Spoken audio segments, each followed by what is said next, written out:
कोकणातील प्रत्येक अपडेट जाणून घेण्यासाठी आजच माझे कोकणच्या सोशल मीडिया प्लॅटफॉर्मला लाईक, फॉलो आणि सबस्क्राईब करा।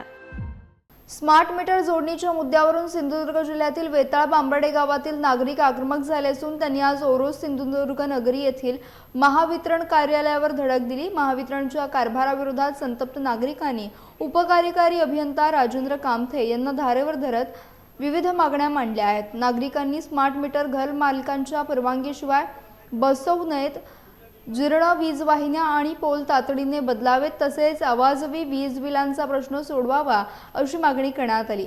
आधी स्मार्ट काम करा आणि नंतर स्मार्ट मीटर बसवा असा सल्ला देखील नागरिकांनी महावितरण अधिकाऱ्यांना दिला। दरम्यान महावितरणच्या अनागोंदी कारभारामुळे नागरिक त्रस्त झाले असून मागण्या मान्य न झाल्यास तीव्र आंदोलन छेडण्याचा इशारा देखील देण्यात आला। या घटनेमुळे ओरोस येथील महावितरण कार्यालयात काही काळ तणावाचं वातावरण निर्माण झालं होतं।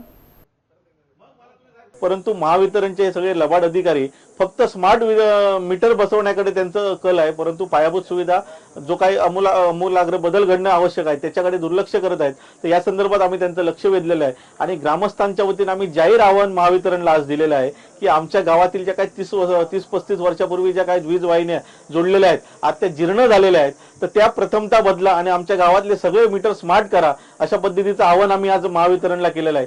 दुसरी जो विषय आहे व्होल्टेज ड्रॉपिंगचा, व्होल्टेज फ्लक्च्युएशनचा विषय आहे, तर त्या समस्यांकडे सुद्धा गांभीर्याने बघा अशा पद्धतीचं आम्ही सूचना आज या ठिकाणी महावितरणच्या अधिकाऱ्यांना केलेली आहे।